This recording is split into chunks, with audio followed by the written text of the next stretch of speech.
Sir ఏంటి party నేతలతో కేసీఆర్ గారు భేటీ, మళ్ళీ కేసీఆర్ గారు బీఆర్ఎస్ పార్టీ జనాల్లో గత వైభవాన్ని పునరావృతం చేసుకునే విధంగా ప్రణాళికలు చేస్తున్నారా?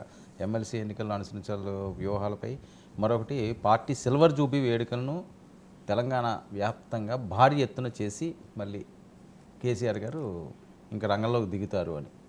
అంటే కేసీఆర్ పొలిటికల్ గ్రాఫ్ కనుక మనం గమనిస్తే 2001లో పెట్టినప్పటి నుంచి ఇప్పుడు రైతోత్సవం చేయడం అనేది ఆ పార్టీకి చాలా అవసరం. ఉత్సాహం లేకపోయినా ఉత్సవం చేయడం ద్వారా అయినా మళ్ళీ దాన్ని తీసుకొని రావాలి అన్న అవసరాన్ని బీఆర్ఎస్ పూర్తిగా గుర్తిస్తున్నట్టుగా మనకు కనిపిస్తుంది. మొన్న ఎమ్మెల్సీ ఎన్నికల్లో వాళ్ళు అసలు పోటీనే చేయలేదు. 10 మంది ఎమ్మెల్సీలు అట్లా ఉన్నారు, ఫిరాయింపుల చట్టం మీద చేయాలని చూస్తే అది అంతగా జరగడం లేదు.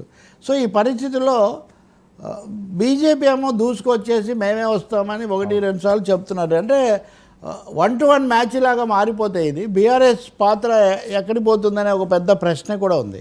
కేసీఆర్ బయటికి రాలేదు, అన్ని ఇతర నాయకులే నడిపించారు ఇప్పటివరకు అనుకుంటే, ఈ మధ్య 1-2 సార్లు కేసీఆర్ అక్కడక్కడ కనపడడం అది జరుగుతున్నా ప్రధానమైన నిర్ణయాలు వాళ్ళు ఏం తీసుకోలేదు. ఇప్పుడు ఇంకో సమస్య కూడా వస్తుంది. బీసీ కార్డు, బీసీ పార్టీ పెడతాము అంటున్న వాళ్ళు కూడా అందులో బీఆర్ఎస్ వాళ్ళు, అందులో కాంగ్రెస్ వాళ్ళు అందరూ కూడా ఉన్నారు.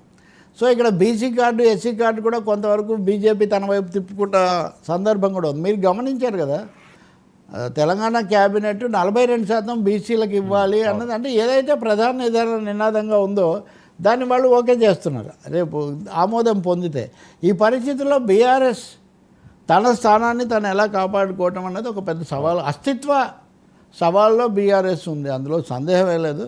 ఎంత తీవ్రంగా దాడి చేసినా బీజేపీ, నన్ను నేషనల్ మీడియా వాళ్ళు అడుగుతూ ఉంటారు క్వశ్చన్స్ చాలామంది ఈ మధ్య 3-4 ఛానల్స్ వాళ్ళు లేకపోతే వీళ్ళు ముఖ్యంగా మీడియా వాళ్ళు అడిగింది ఏంటంటే బీఆర్ఎస్ వెనక్కు పోయి బీజేపీ ప్రధాన ప్రతిపక్షంగా వచ్చేస్తుందేమో, నెక్స్ట్ ఎలక్షన్స్ బీజేపీ వైపు చూస్తున్నాయని అందరూ అంటున్నారు అని. సో ఇది బీఆర్ఎస్కి కూడా సవాల్.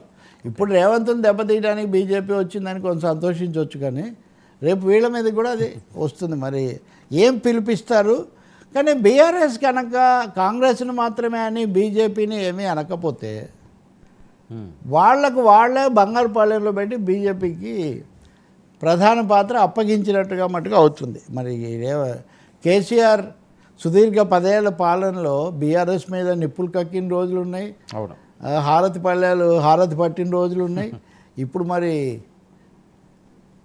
ఏం తాజా వ్యూహం ఏముంటుందో మాటల మాంత్రికుడు అంటుంటారు కదా, కొంతకాలంగా మంత్రదండం పక్కన పెట్టి ఆయన ఫామ్ హౌస్లో విశ్రాంతిలో ఉన్నారు.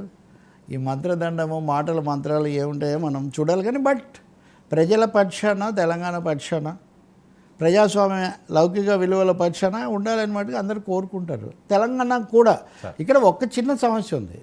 బీఆర్ఎస్ ఒక పరిధికి మించి దెబ్బతినడం అన్నది తెలంగాణ ఆవిర్భావం, తెలంగాణ ఉద్యమము, దాంతో ముడిపడిన అనేక మందికి సంబంధించిన అంశం కూడా. సీట్లు రావడము, ఓడిపోవడం, గెలవడం అది వేరే సమస్య, కానీ కేవలం రేవంత్ రెడ్డి మీద దాడి ఒక్కటే తమను కాపాడలేదు అన్న వాస్తవాన్ని మటుకు బీఆర్ఎస్ గుర్తించాల్సి ఉంటుంది. థ్యాంక్ యూ సో మచ్ రావు గారు. ఇది ఈనాటి ఫ్రాంక్లీ విత్ తెలపల్లి. స్టేషన్ 2 99.